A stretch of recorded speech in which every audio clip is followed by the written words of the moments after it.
thinking of doing like a cold opening, like in Pulp Fiction. Mm-hmm. It's like, hey, have you ever been to a McDonald's in France? Sort of thing. Anyway, hello folks, how's it going? Hal's back.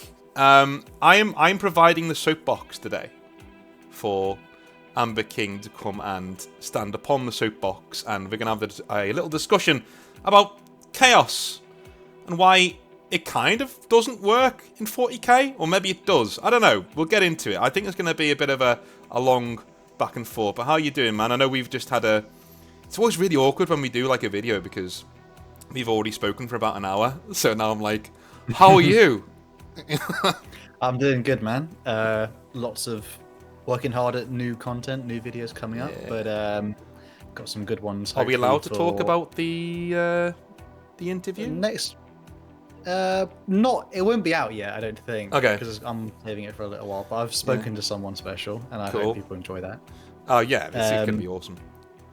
No, I've got. It's a big topic for all the beautiful viewers today, though. This is about how chaos can be improved within Warhammer. Well, probably I've chosen more specifically 40k because I know there's other parts in fantasy that explores things. Like fantasy does a bit of a better job of it in my opinion. Yeah, definitely. Yeah. But which is why they win. 40k.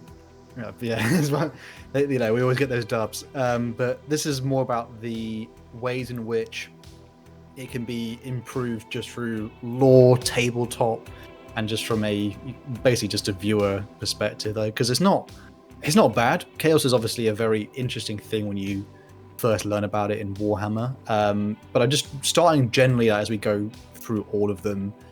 Chaos Undivided. Now, this is an interesting one because I actually don't think there's very much that can be necessarily improved upon about Chaos Undivided itself. If I think of things such as through the lens of watching it in the Horus Heresy with like the Word Bearers, obviously the Arkle Tal story, which is really fascinating. There's the audiobook Aurelians, if anyone hasn't heard that one before. Lorgar, that's quite one good. Of the best Primarchs, man. Yes, like because it really gets into like the nitty gritty of like explaining it as a philosophy, which is like the primordial truth. It's about how emotions within mankind and other sentient beings are essentially like they are fundamental truths that can affect the mortal realm / immortal realm, and they are very like the truth and validity given to them is through the power of chaos. And it does, again, like I'd really like the exploration of primordial truth, particularly in Warhammer. They've done a very good job on the novels. On the tabletop side, it feels quite generic, but that's okay just because it kind of is meant to be. It's like that's the reason they're bad. So I'm not too bothered about it. I mean, remind me later on to prod you about your Lorgar rewrite.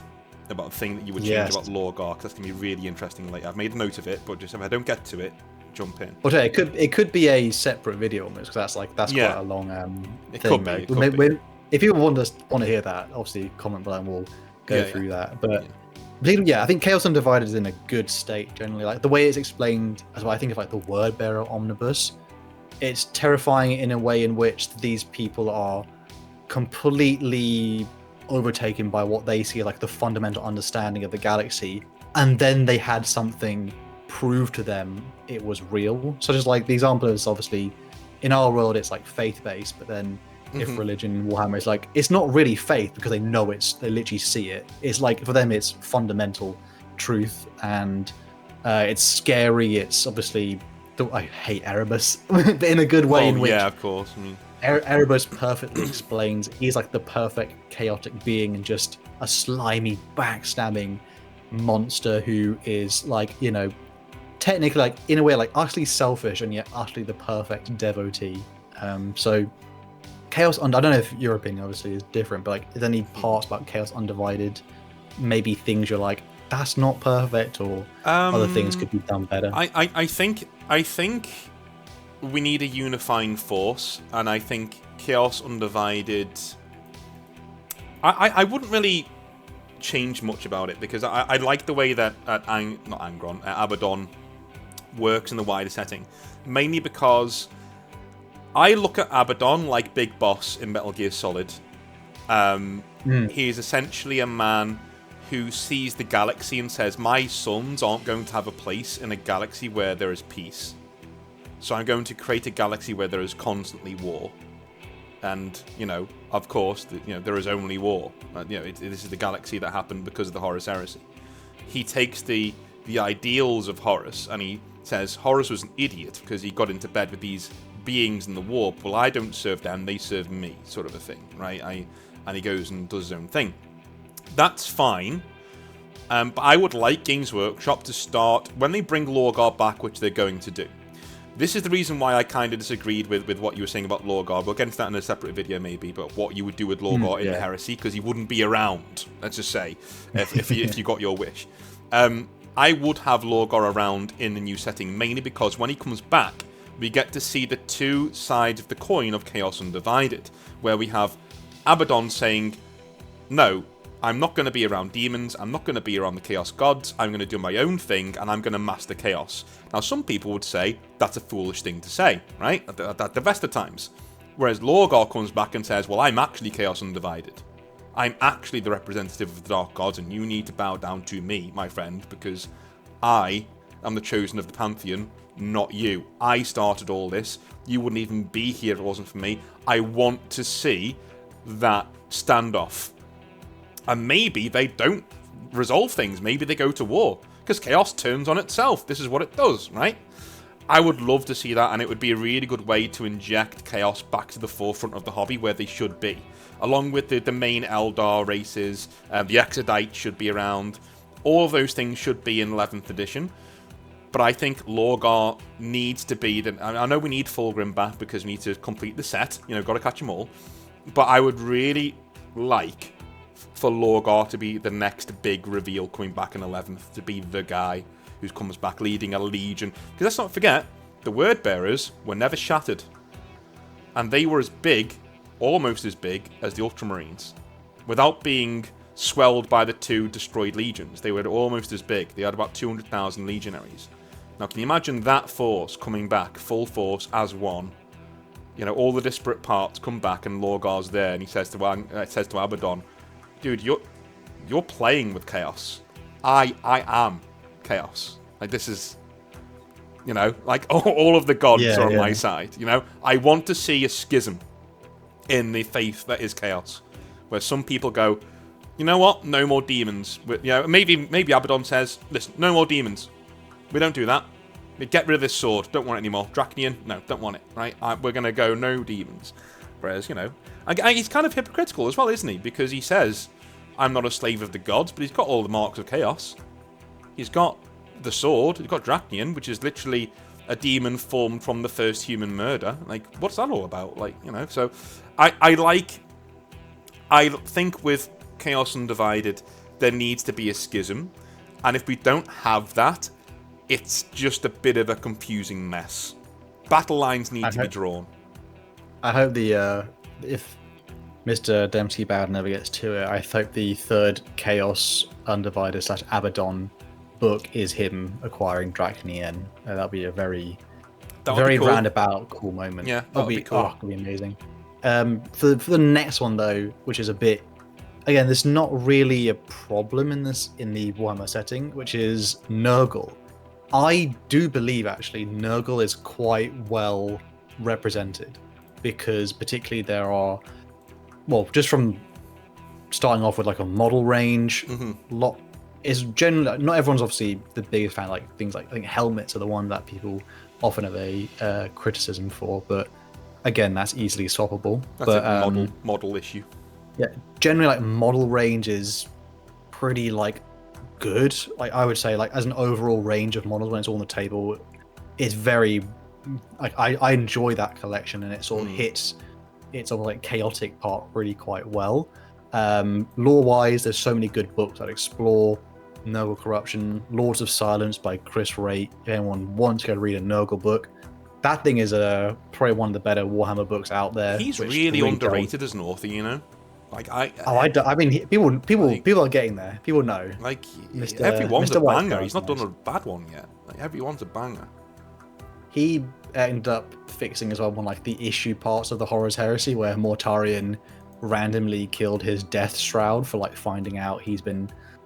So he also wrote the short story Demonology, I believe, which is explaining how Mortarion hates chaos so much that he wants to seek a way into which to control it slightly, like not like Abaddon does, but more in a way in which he's like, if this thing comes near me, I'm gonna know what to do. So he starts to experiment in his hold, and then he ends up killing some of his own sons, and he cries about it later because he keeps building a lab to experiment and learn about chaos, and then he ends up smashing it because he hates chaos and not chaos, but he hates he's just such a man psychic baby and sorcery.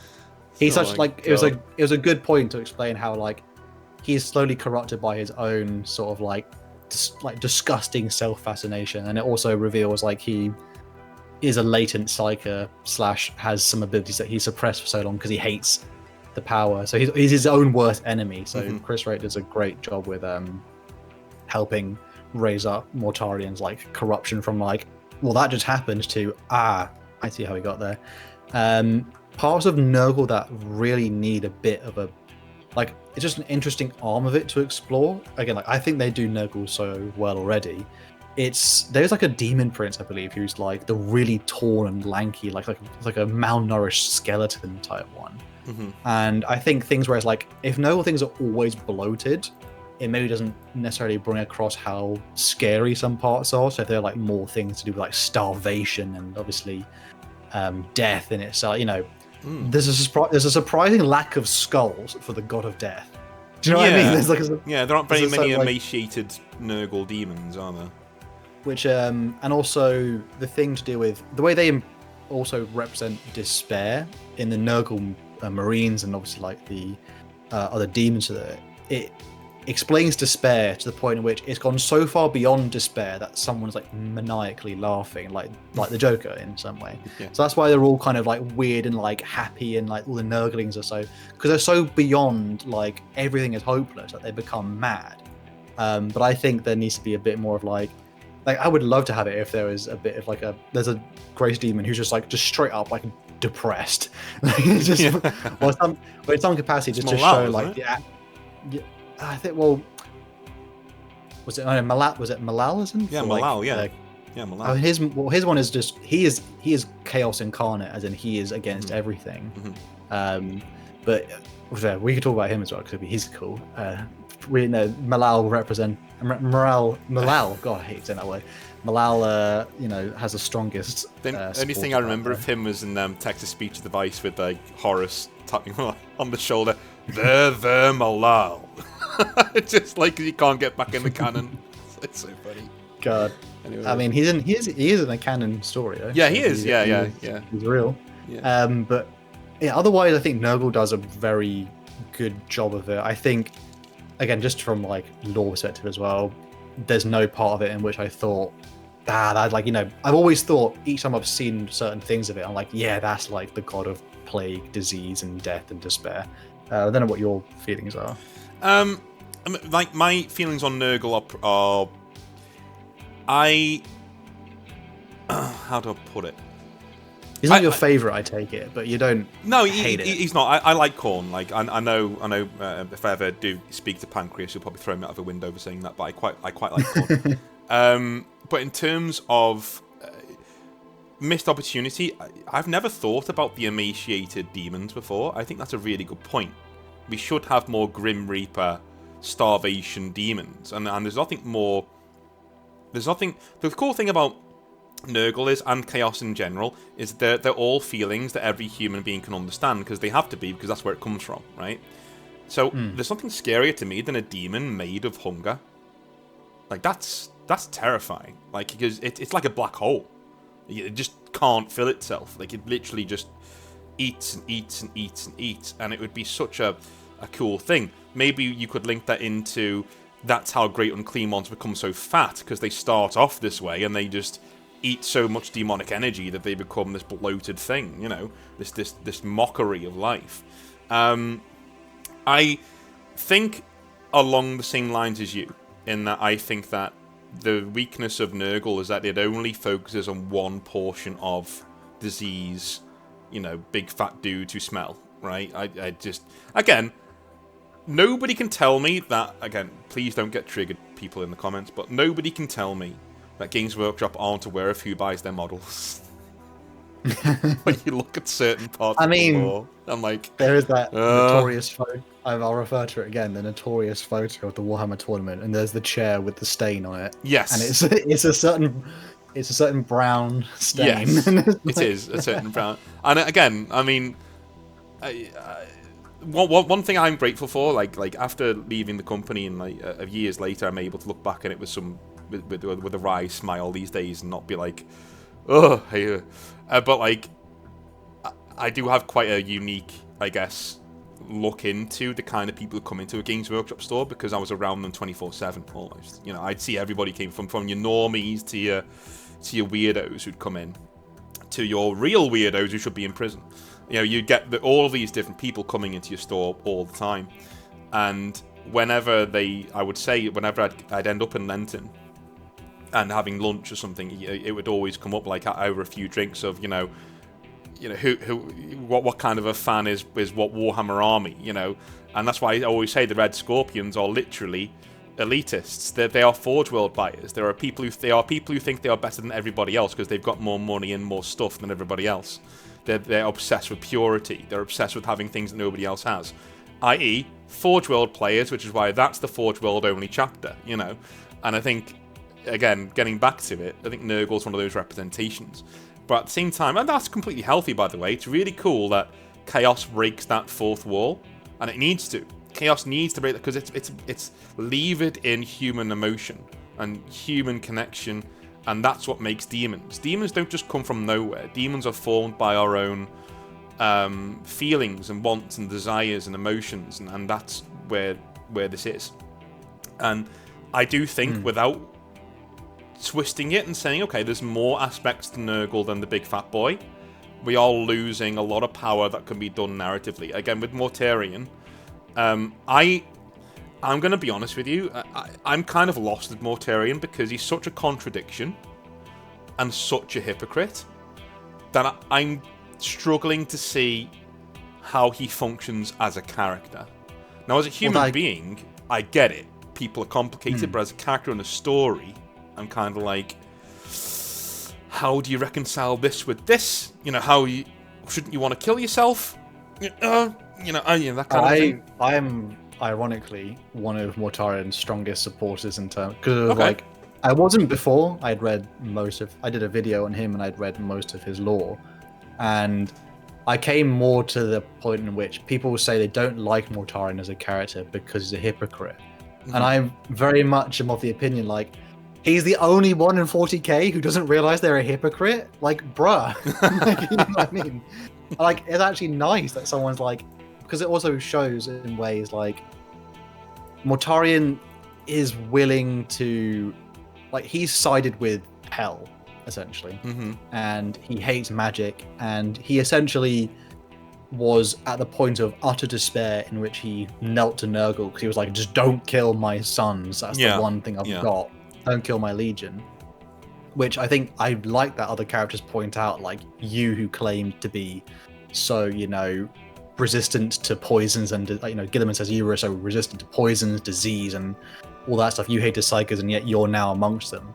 Because it's very real world, and the fact is, like, you often see, like, whoever spews the most hatred about something is often because there's something that they are trying to overcome within themselves. I mean, like, I won't not too much into it, but obviously it's like, the priest who, the priest who says something into the parish on one day, and then he's obviously at home doing something completely different. Yeah, I mean, I think it's like very isn't it? Real world. It's like the one saving grace of Mortarion that I really love. His change, his fall, happens to him. Do you know what I mean? He doesn't say, oh, Chaos, this is great, let me get involved. He looks at the Emperor as ironically, a hypocrite. He looks at the Emperor as a witch, right? And he really is not in bed literally, but you know what I mean? He's in bed with Horus. Like, him and Horus get along very well. The one time you see Horus break is in Vengeful Spirit, when, ironically, it doesn't take place in the Vengeful Spirit, but we'll get to that. when Mortarion takes a really bad wound from, I think, Shadrach Medusan, or something like that. No, it was Shadrach. And Horus says, what have they done to you? But he's crying, So I think they don't go over that as well as they should, because I think Horus and Mortarion are kind of close. But like, he does it for Brotherhood, and his change happens to him, and I like that. He's the only one who didn't get to make a choice. Everybody else, when he did make his, in terms of chaos, he was strong-armed into it. Yeah, strong-armed. Yeah.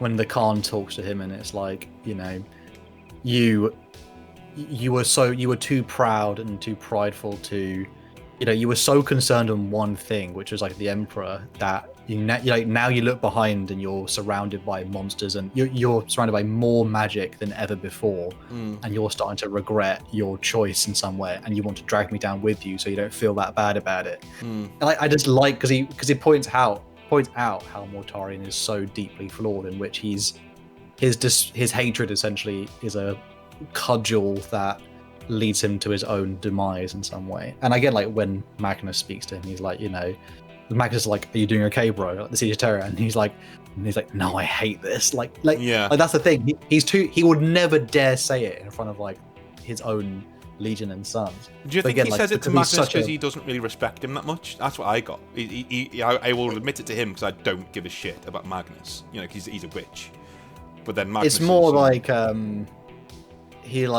because he was so against Magnus, and then I think it's more that thing of like, he just sees he realizes he's kind of the same as Magnus. So oh. So it's a little bit like, I don't care that you'd see that, because you already can tell.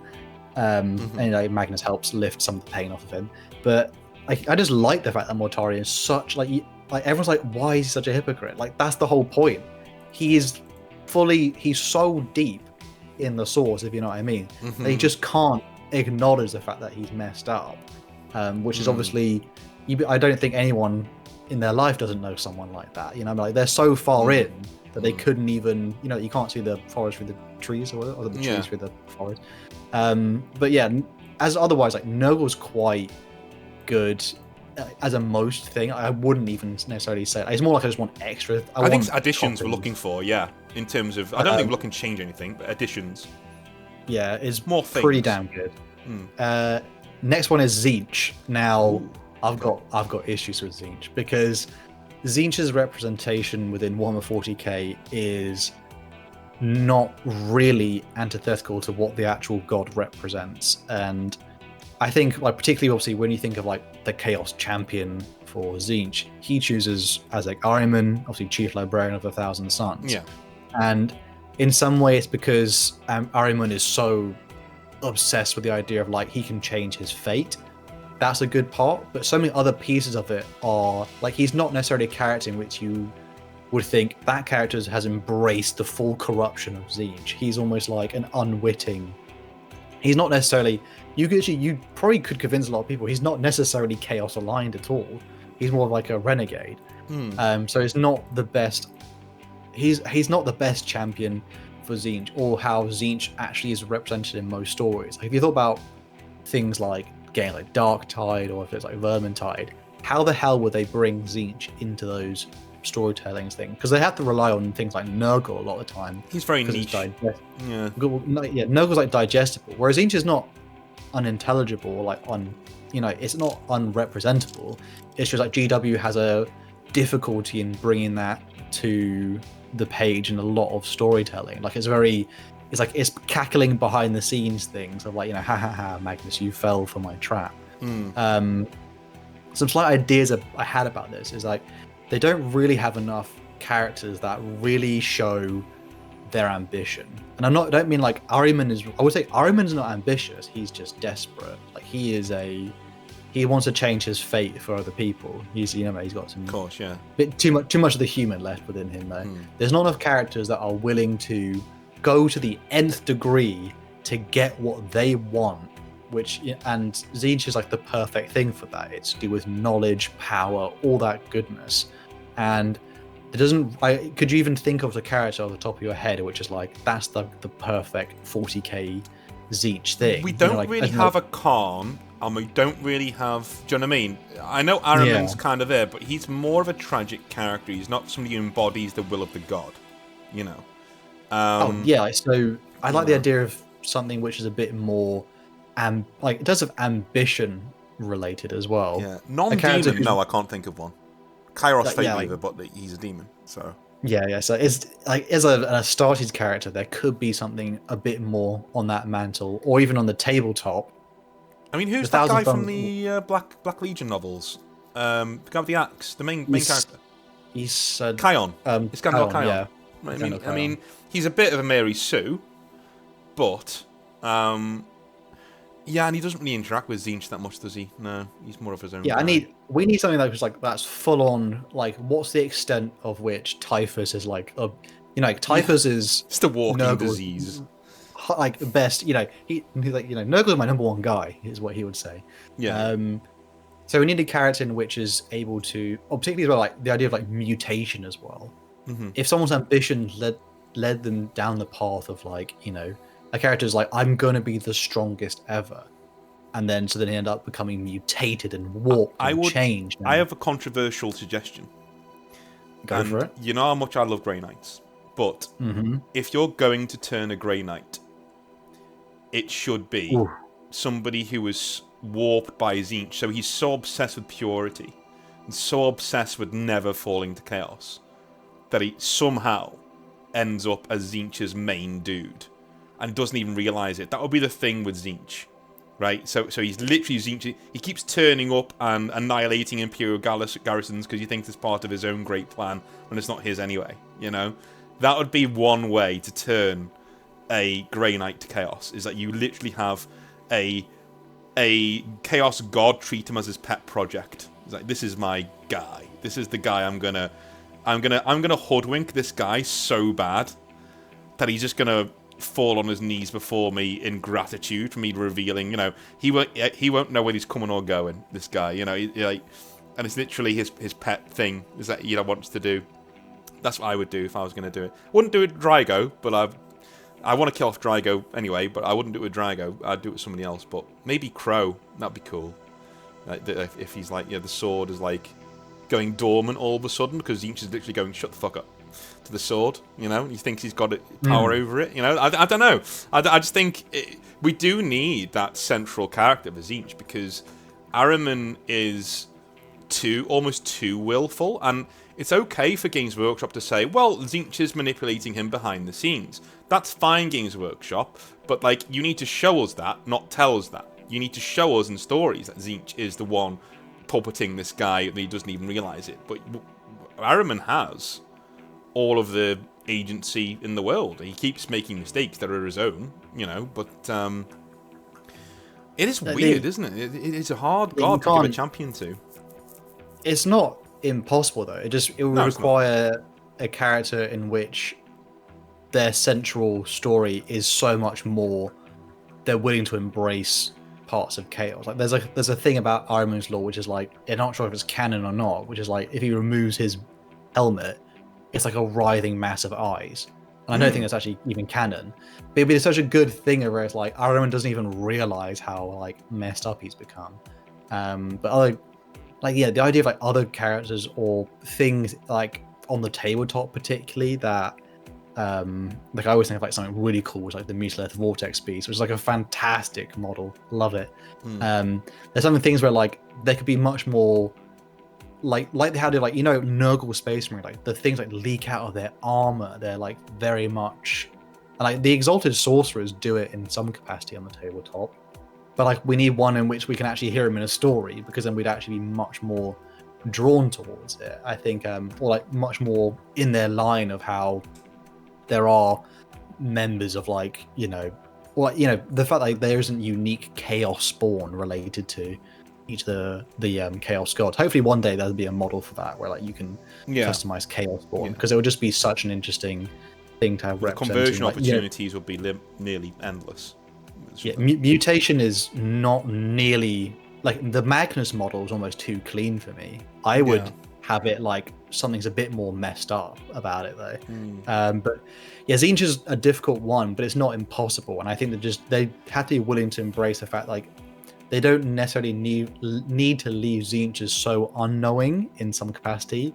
It could be a bit more like, you know, there's natural interaction where Tzeentch makes Magnus spare Ahriman because after the rubrics, he's like, no. You know, like, so Tzeentch can interact with things, and let's get him in there. Let's see it in where it's like, oh my god, a whole Space Marine chapter got corrupted Tzeentch, and they didn't even realize it. And then at a certain point, they started to enjoy it, and they got their ambition to, like, you know how like Huron Blackheart is like a really good example. Yeah. His, like, I'm surprised he wasn't like a Tzeentch champion in some. I'm thinking Alpha Legion, you know. I did have an idea. Yeah, like I did think Alpha Legion, but they are much more. They would be something like augmented towards it rather than like that's the thing that should hold the candle for it. Though. Well, I think my thing was that the Thousand Sons are more resenting of Tzeentch, and they're almost too unruly. They're too smart for their own good, which is great, but also they're not devotees of Tzeentch. Do you know what I mean? Whereas I think certain parts of the Alpha Legion, not all of it, but because, you know, we want loyalists in there too, but certain parts of the Alpha Legion definitely would be on board with Tzeentch as a thing. You know, like, oh yeah, we love tricking people, we love plots within plots within plots within plots. This is great, you know, and I can actually see the Alpha Legion having fun as Tzeentch, as Tzeentchian champions. You know what I mean? I can actually see that being a marriage that works out. Because the idea of like change for them is in ways that like fit their talents. So if it was like things like conspiracy or like, you know, ruining entire planets through civil war, like, and through conspiracy theories, because they just plant little seeds and then they enjoy the manipulation, the change in which the planet is then wrought, just through, like, you know, what was once social cohesion is now uprising, and there's like death and destruction, and the planet's ruined. And then once again, it's you know, I think they would very much be like a fantastic. There's an opportunity there for at least, you know, if there's something Alpha Legion there where it's like some are loyal and some of them are traitor Marines, you know, make the traitor Marine one Tzeentchian, just because it would be so cool to have that like contrast. I think if you're looking for a single champion, we could actually have one from the Alpha Legion without ruining the entire Legion doing other things that we like them doing. You know what I mean? We could actually have one Harrow Master who is, you know, or you could even have literally the Primarch. You know, you could even have Omegon, which would be like, yeah, I can scheme with the best of them. And Tzeentch is like, well, you want to bet? Okay, cool. Let's do a competition, and I get your soul if you win, and if no, I get your soul if I win, and if you win, then you get limitless power, whatever. You know, I don't know. Tzeentch I appreciate that it is a difficult one. But there's so much, like, it's too clean, if you know what I mean, on the tabletop. It needs to embrace its darkness in some capacity. The next one though is the toughie. This is Slaanesh. This is Let me find some art of Slaanesh. That's not going to get me demonetized. One sec. This is this is the Ussi character. You know what I mean? This thing is difficult. I found one. I do think generally Games Workshop is quite paralyzed as to how to represent the subject of like excess in terms of their model range. I do believe it's more like they're not like shying away from it in terms of novel form. It's more because on their storefronts they very much have like a younger audience who's going to look at models, and I do appreciate that you can't have something with, you know, certain appendages out that couldn't be seen by particularly children. I mean, like, I do think like it's mostly like, from your experience, you know, like a lot of children or younger people come into the shop, and like they're the ones who are like a lot of the time actually at the storefront.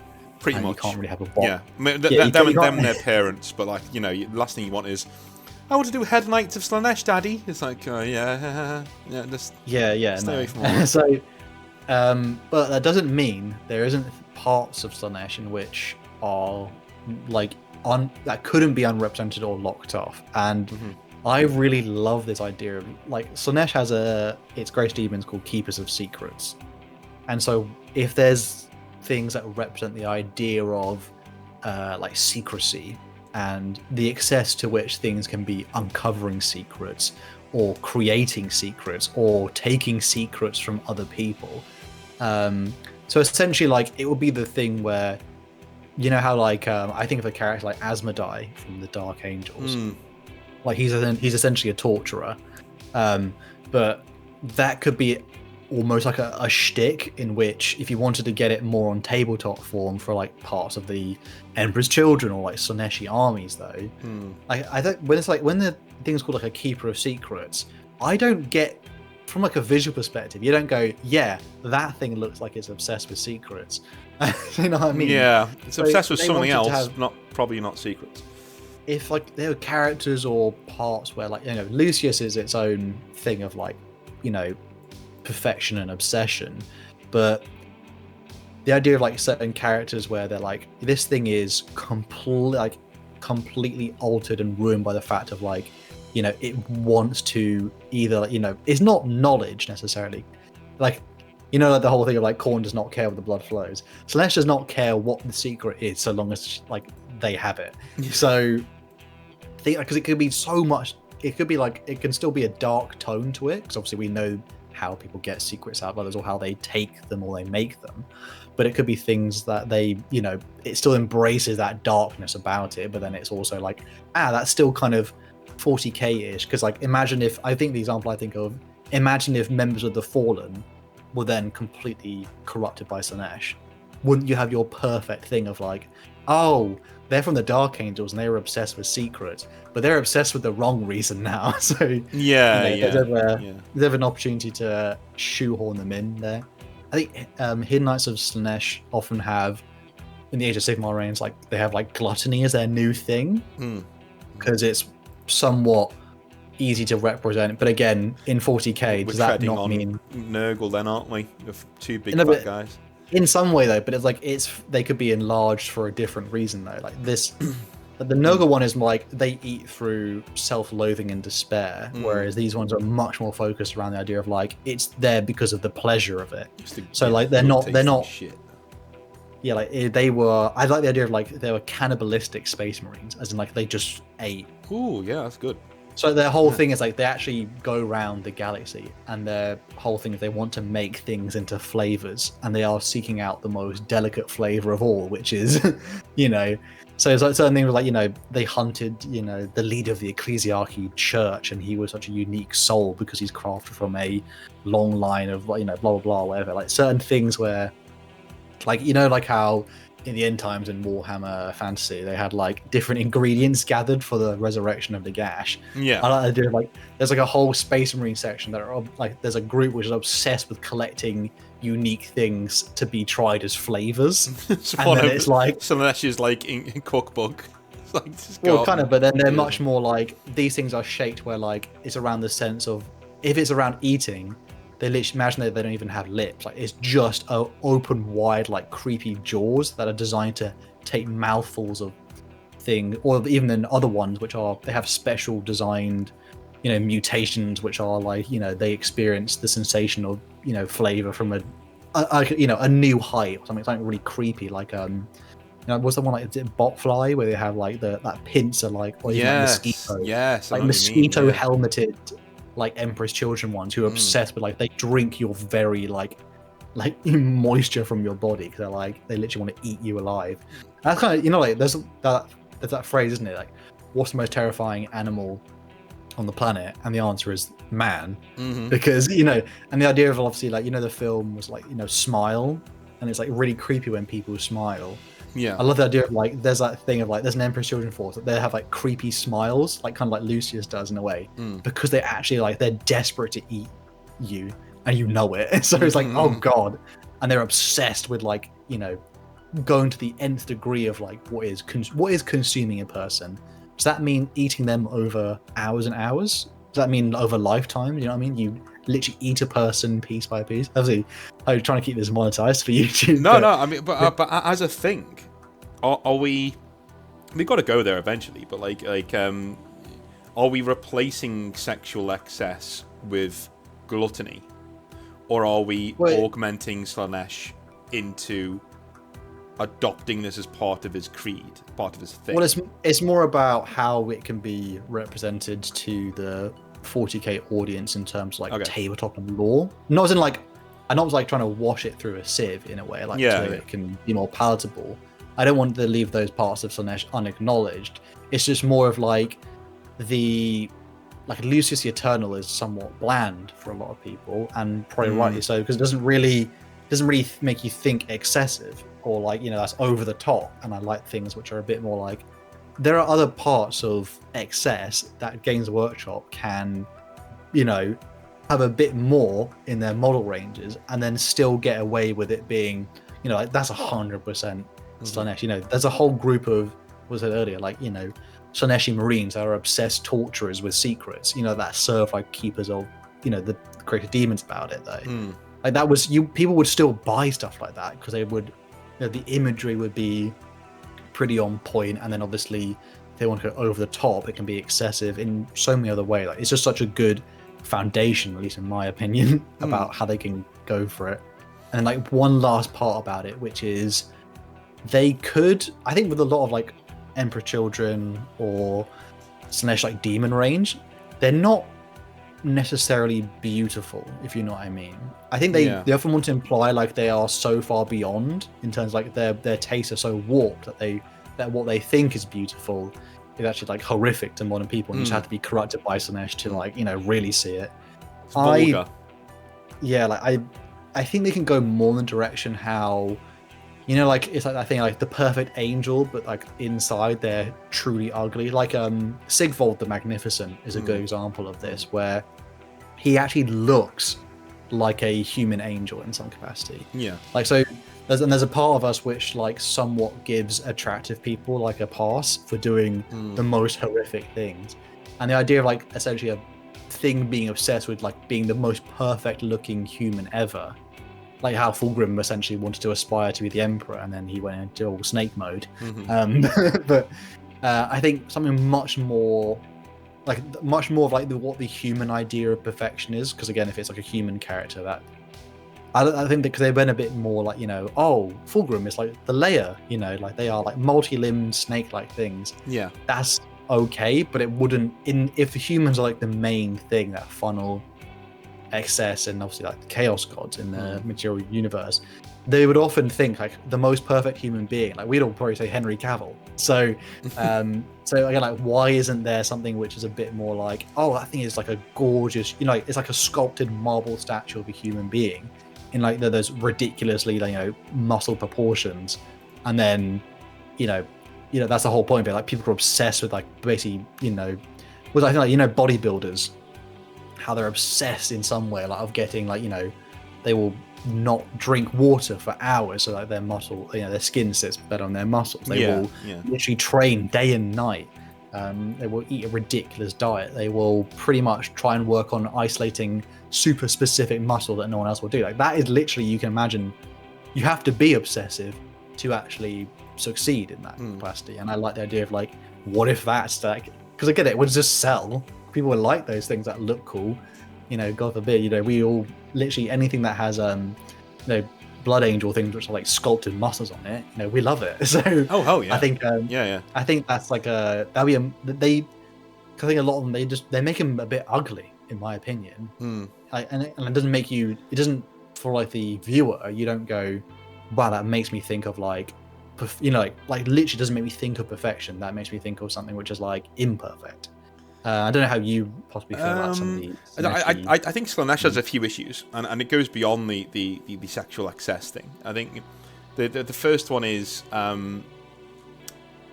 they basically I'm going to go on this tangent for like the 9 millionth time on this channel.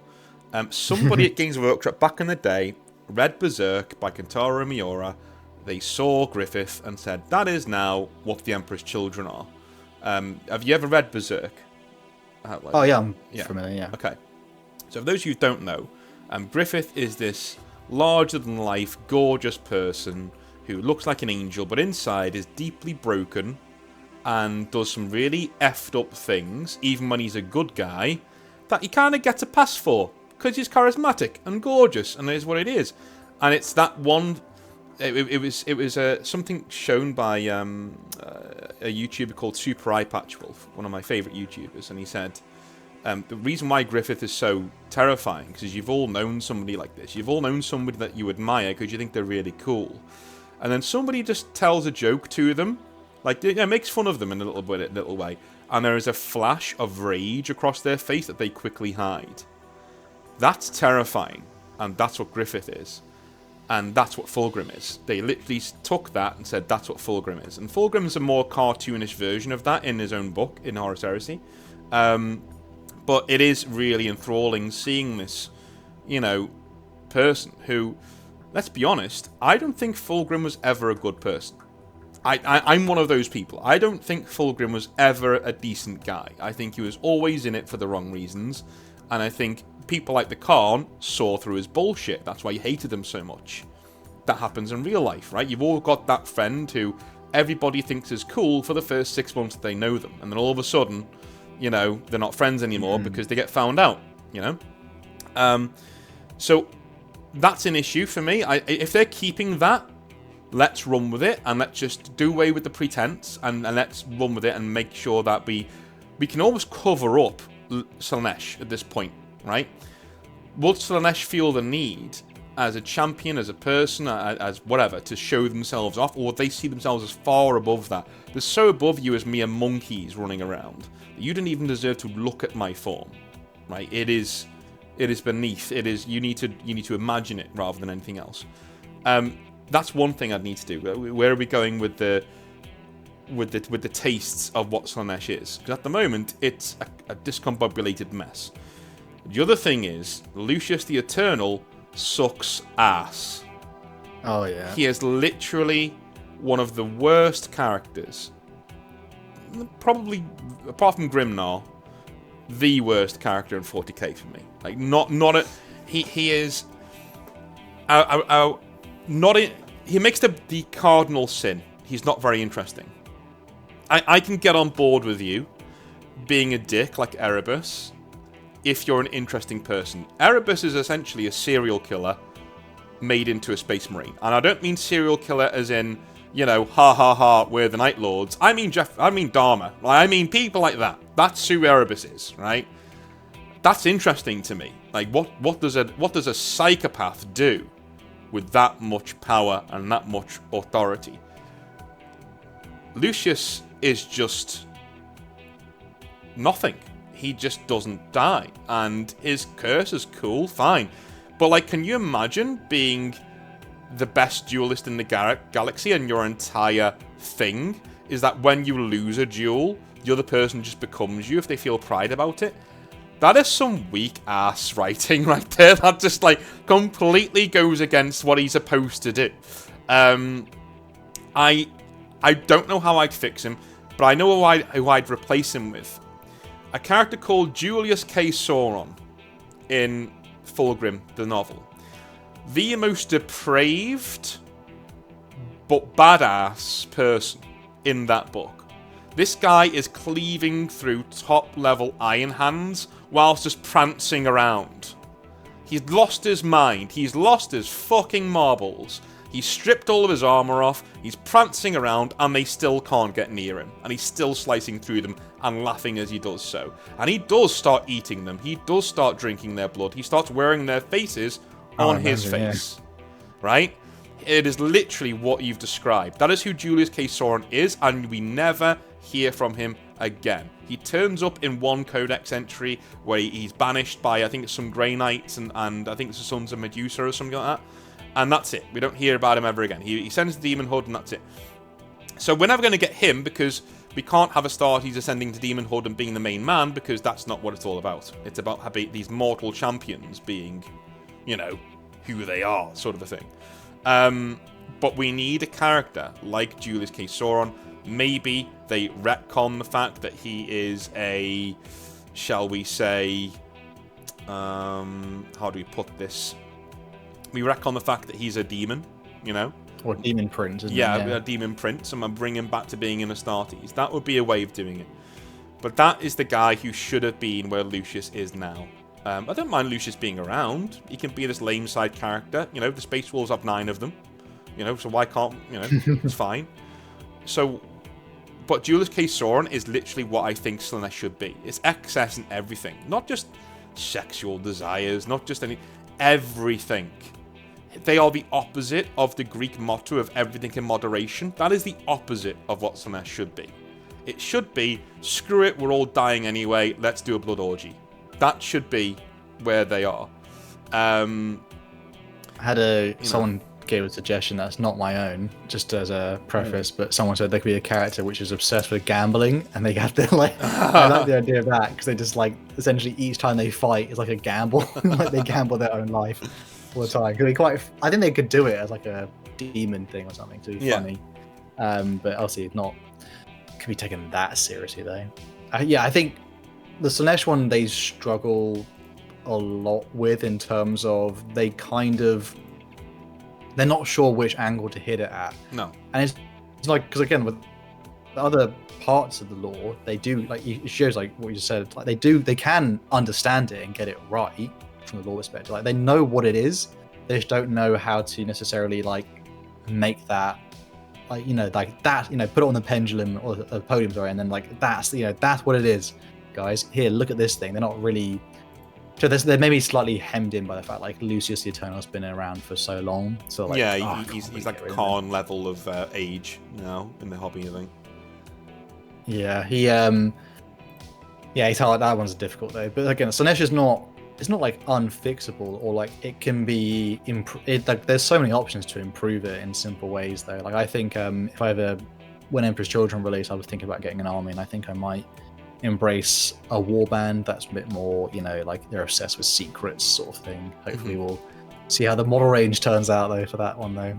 They're not nothing yet, brothers, but hopefully could be good. The last one though, other than all the big ones, is Khorne. I've always had issues with this. Supposedly Khorne is represents martial honor, and yet in the same breath and yet does not care where the blood flows from. I've always found I'm with you. Yeah. I don't know how to really bring that together, because if he doesn't care where the blood flows, then what's honor got to do with it though? No, I'm with you. Yeah. In some capacity, it really, I'd almost think you should just scrap honor from Khorne's thing. It doesn't really even, if someone is a berserker, or they're crazy and they're full of, they want to, kill, maim and burn, whatever, the last thing on their mind is honor. So I actually don't think they could just remove that from any of his parts, and it would still function. Because that's the whole point. War isn't really in some way honorable. That's just the bits we assign. That's the bit people want to remember about it, because they're oh yeah, they stepped up for the duel, and then the whole rest of the army just beat each other to death. So it's that's the whole part. It's the romanticization. I don't know if that's the word. Yeah. Romanticizing, sorry, of what is war. Just get it out of there. I don't even necessarily think it needs to be there though. And also there's this whole point, none of their tools, their weaponry, all that stuff is designed to be honorable. If you were fighting a duel or something for a Khornate character, they often pick things like chainsaws and all that stuff, things that make a person bleed out before they've had the honor. They don't die in an honorable way. So I don't think it really should. Just leave it. It doesn't make sense. I don't know for you.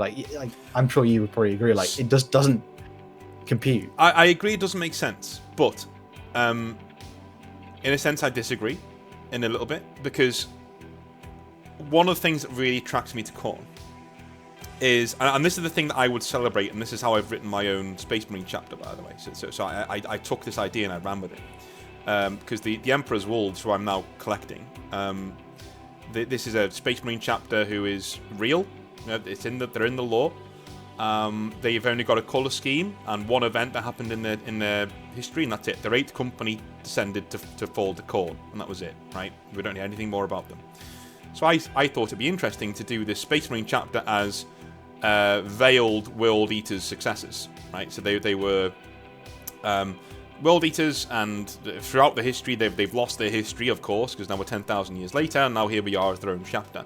And they are constantly fighting against the rage inside. They don't have any butcher's nails, but they are constantly being tempted by Khorne, and they get around that by being meditative. They channel it into meditation and into channeling their rage into the edge of their swords. They're duelists, and they pride, absolute discipline over everything else. And they don't see rage as a thing. They don't hate anybody. They try not to. Do you know what I mean? And the one time they gave into that, one of their entire companies went, "See ya." We're now with Khorne, right? So I actually like it so much, this part of Khorne, that I created an entire chapter around it. And that is, I like martial honor in these things. Whenever I create an RPG character, if somebody says create a warrior, I always do somebody who only picks on the strong. And that's when you said before, it matters not where it flows. That's what irks me about Khorne as it's represented in Games Workshop. It should matter where it flows from. Don't be a little bitch and pick on the weak, right? It should be. Khorne should be like, you're a Chaos Spawn now. That's cringe. Like, don't bully people. Go after bullies. If you see somebody, no matter where you are, doing shit, and you headbutt that bully in the nose, you're serving Khorne. Yes, you may get your ass kicked, but you're serving Khorne. He stands up. He's Crom. He's 40k Crom. He doesn't care about you. Get out there and find the biggest, baddest bully you can find and sock him on the nose. They go after the strong. I've always loved characters that do that. It's ultimate respect, because bullies annoy me in general. I'm sure they annoy everybody else. But when Khorne champions become bullies, I honestly just think Chaos Spawn. How dare you? No, you should not be doing. And I think Games Workshop, kind of like with Slaanesh, they want to have their cake and eat it too.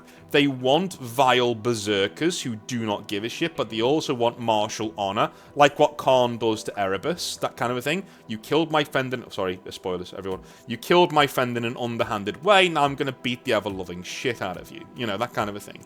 The Scarbrand turning against Khorne and trying to hit him from behind in a sneak attack. The fact that Scarbrand tried to kill the biggest bully in the room, Khorne respects, but you tried to do it like a little bitch, so off you go, sort of a thing. That's Khorne. To me, that's Khorne. And that's why the Emperor's Wolves are written that way. It's because it's like, look, they don't even know they're World Eater's successors. They don't know why Khorne's interested in them, but they get over it by just being disciplined and refusing that part of them. They won't give in to the berserker rage. They only go after the strong. They're a chapter who literally exists to fight other Space Marine chapters. They don't do anything else. They go after Renegade chapters and Chaos Space Marine chapters. Every doctrine they have is about killing Space Marines. They're not very good at doing anything else. Well, they are because they're Space Marines, but you know what I'm saying. That's Khorne to me.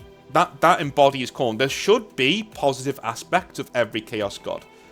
I know that sounds weird, but this is the thing, and I know Pancreas, I've mentioned him twice now, so I'll have to get off my bandwagon of kissing his ass. But he said something really, really clever about Chaos, and it was literally, why the hell would you fall to Chaos? Why? It's awful, especially if you have a choice, especially if you're a Primarch and you're powerful enough to make that decision. Apart from Mortarion, poor Mortarion, but everybody else. Why? Because all we ever see of them is just pain and misery. I mean, Slaanesh is into that, but you know what I'm saying? It's just not great. But if you present, a strong warrior as being a Khorne 8 champion, something that we can all get behind and go, that guy's badass. He goes, yeah, I'm Khorne. Really? Yeah. Oh, it's not all skulls, man. Like, I literally fight duels, and I'm Kratos from God of War, right? That's Khorne. That should be the guy. The guy should be that. But you can have two parts of the same coin. You can have Khorne being one, where he's just blind rage, and you can have, on the other side, a Kratos-style figure who's just martial honor Khorne, every aspect of chaos should have its darker side, but it should also have its lighter side. And for me, Games Workshop they just focus on the cartoon villainy rather than actually pulling it back and saying, well, why would you join Nurgle then? You know, why would a scientist join Nurgle? Right? If you want to cure cancer and you want to keep people alive, right, for as long as possible, join Nurgle. Right? Do you know what I mean? That's a good reason, a good person joining Nurgle. You know, if you're suffering under the boot of a tyrant and you want to rise up and take that guy down for your family and your friends to keep people safe, that guy's Khorne. You know, and that used to be said in every codex. It was said. They didn't show it, but they said there are good parts to chaos. It's actually needed for human society to gestate and move and evolve and do what it needs to do. Nowadays, it's literally, around about the time Age of Sigmar actually, it's literally Saturday morning cartoon villains. I don't know how you feel about it. What do you reckon? Well, it's like, if they can, I think because with like the positive aspects of it, they're very much, like, people wouldn't often, like within the storytelling parts of it, you're not going to come face to face with it, like in such an obvious way. Yeah. I think with like the corners are obviously probably the most difficult of that because it's just a raving lunatic who's about to try and cut you to ribbons. I think because like if there's an aspect of it which incorporates like how like righteousness in some way, you know, because like when people feel so correct about something, or like, you know, like I was thinking of like particularly like they don't lean on hate enough in terms of like what is the aspect of Khorne.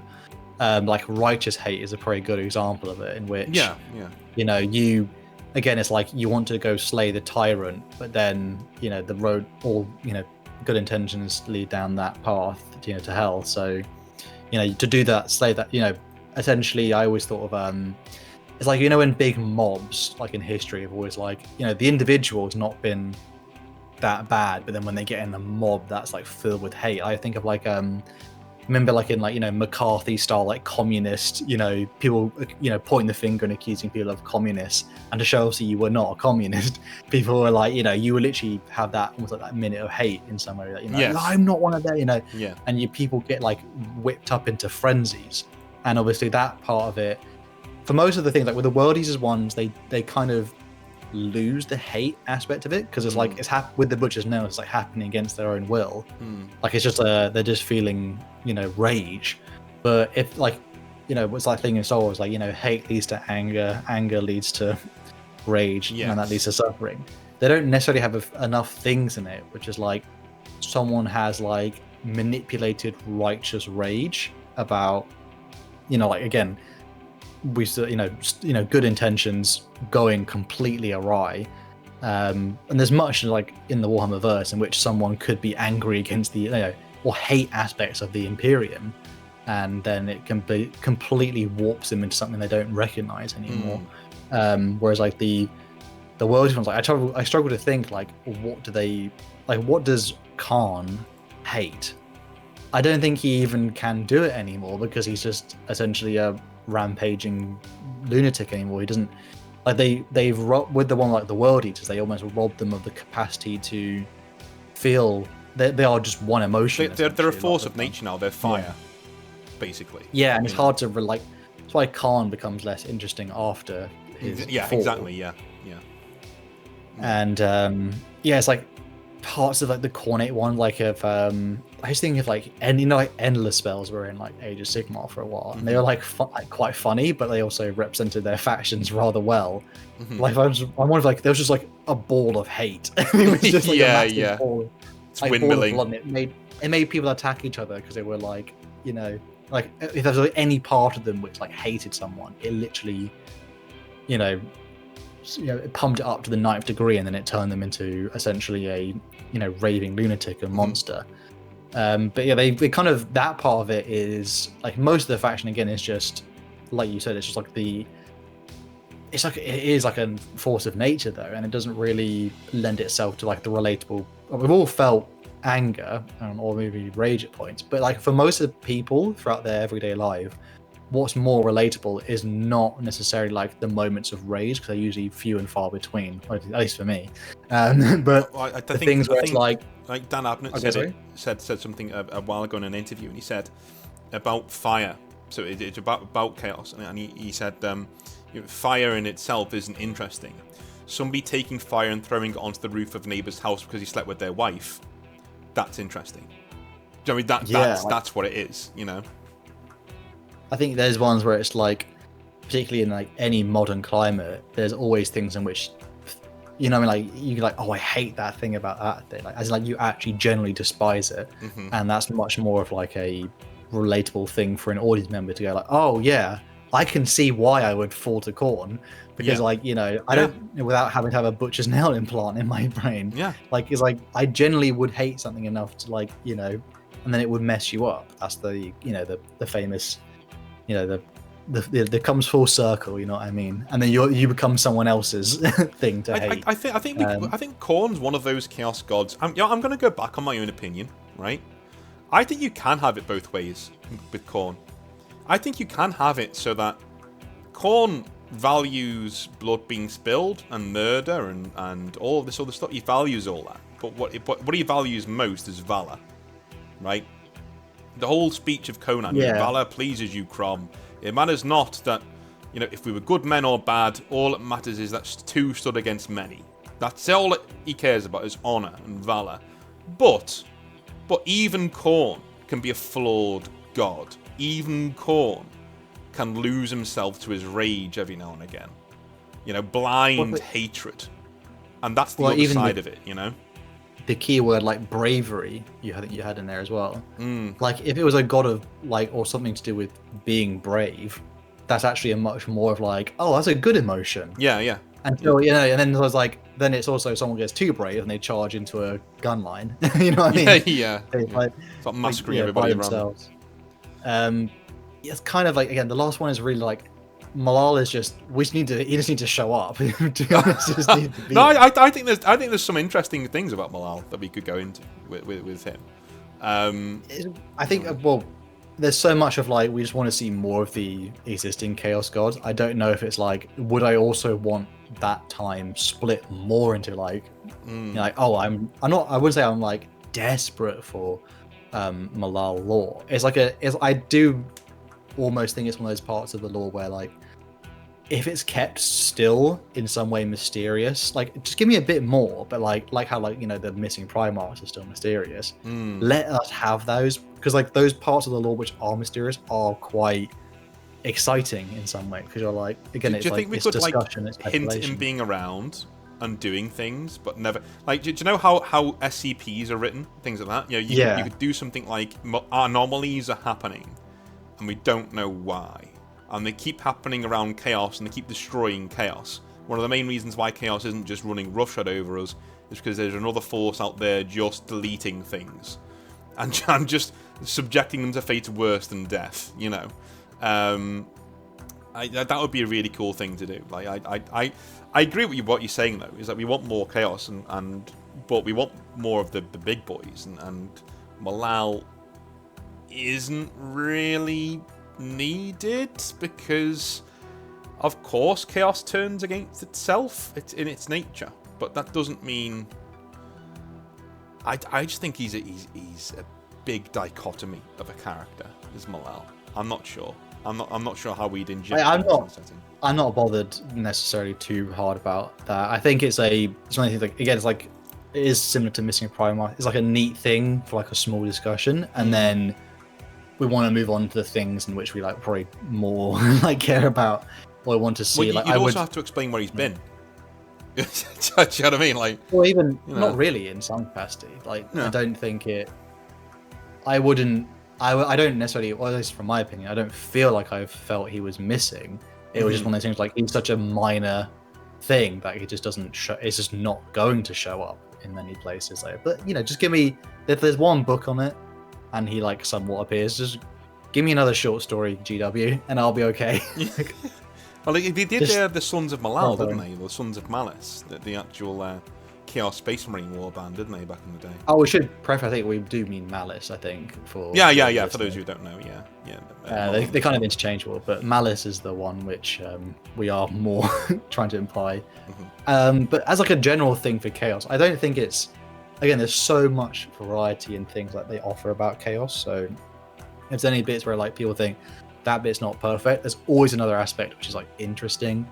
I just as like a sort of summing up thing, I just hope I get my word bearers like more specific units on tabletop, because I do like some of their Horus Heresy models. But Galvor back, man, get some Galvor back in the 41st millennium. That's going to be awesome if they come back. Yeah, I think Tzeentch ones as well. Just I think expand the Thousand Suns range a little bit, please. But other than that, I feel like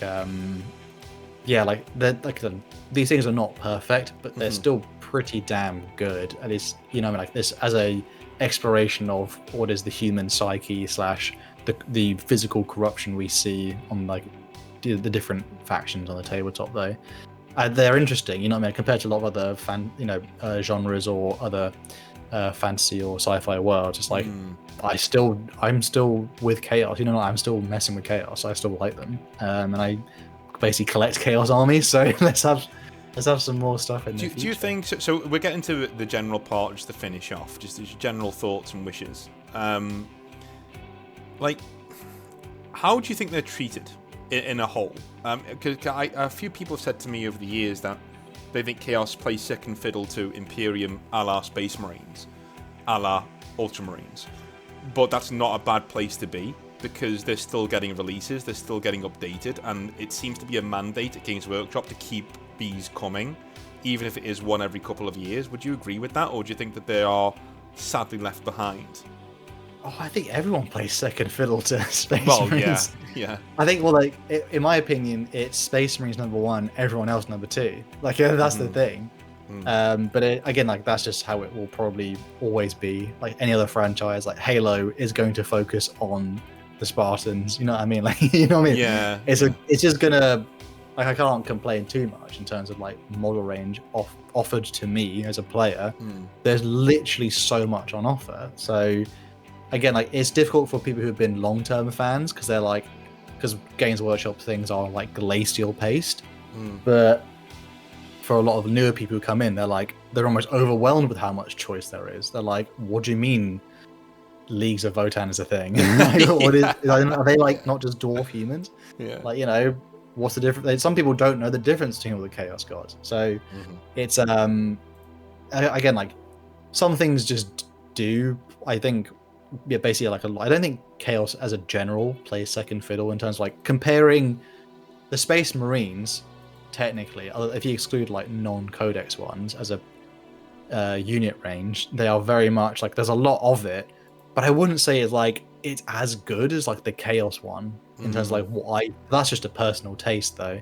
And then obviously when Emperor's Children finally dawns next year, it'll be like, wow, there's so much we'll get to see. It took them a while, but they got the monogod ones out, and I think anything after that will just be like, we'll be nitpicking for like little things we want to see. But again, like, they just make nice models a lot of the time. I can't be too upset about it. I'm obviously, as a player, I just would like more. But I can't look at, if I look at the Thousand Suns range, look at the World Leaders range, or Nurgle range, Chaos Undivided range, I'm not like, I don't think any of them are a bad range of models. Like, you have to objectively probably be like, they're all relatively nice. I don't think any one of them. I just want more things to like improve upon it, really. But I'm very much a Chaos player. I like Chaos. Good old Chaos. I don't know whether it's me being just borderline autistic or something, but I like uniformity. So whenever I see like a Space Marine army or an Eldar army, and they're all like the same colour, and it doesn't look higgledy-piggledy, that sets off my dopamine receptors. I really like that. But then when I think for a lot of people it does. Like the full army. When I see a Chaos Force with the amount of trim there is, and the amount of spiky bits, I'm just like, this is just gobbledygook. Like, where does one model end and the other begin? I'm literally showing it on screen now on the video for people who are watching it. You know, where does one model end and the other begins? I can't tell. You know, and it's one of the main weaknesses of their range for me, is that it's a bit... I've always loved the idea of chaos who are resistant to... Do you know what? Fuck your spikes. You know, I was born Space Marine, and I'll die a Space Marine. And yeah, I don't like the Emperor, but that doesn't mean I'm going to stop being a little cringe emo, right? I'm gonna have my sword and have my blades. I'm gonna do what I want, but like, I'm not gonna... Do I need all these skulls? Do you know what I mean? I know you have to differentiate good from bad. I know, yeah, it's a thing. But like, do we need all this trim? Do we need all this brass? I could do with slightly less trim just to speed up painting, but I do have to say, once all the Thousand Suns Rubric Marines are all lined up and they're all done, that makes me happy. That's an army I like, because it's uniform. It looks, you know, it looks like it should. You know, the Black Legion, though, I'm just like, I don't know. I mean, for some people, if it does bother them, you don't necessarily... Like, you don't actually have... Like, there are schemes in which you can see, like, you know, Chaos Warbands, in which they don't necessarily have armies that paint all the trim, or they just incorporate it into one color. I do get what you mean, though, because, like, with, like, if I'm looking at, like, Space Marine, it's like a massive wave of, like, blue or green or red at some points, though. Whereas, like, the Chaos ones are a bit more like, ooh, I have to look at everything now. But again, I don't mind it too much, though. There's a lot of trim. Maybe a little less trim, but maybe Emperor's Children will be different slightly, because they don't have to have uniform colors too much. Yeah. But we'll have to see with other stuff. Not just a bit of a ball ache, in my opinion, though. Well, that was chaos, I guess. I mean, we did that, and I guess we'll come back in a little while. We'll discuss some Lorgar and whether he should be alived or unalived. I think that'd be a cool video to do, actually, because I think we've got differing opinions there. I know I touched on mine before, but I'll expand on that. I'll do some research and see if I can maybe talk myself out of my own argument, like I tend to do sometimes. But cheers for coming on, man, and yeah, we'll do this again. Appreciate it. Right, Thank you, everyone, for watching. Appreciate you all. See ya. Bye.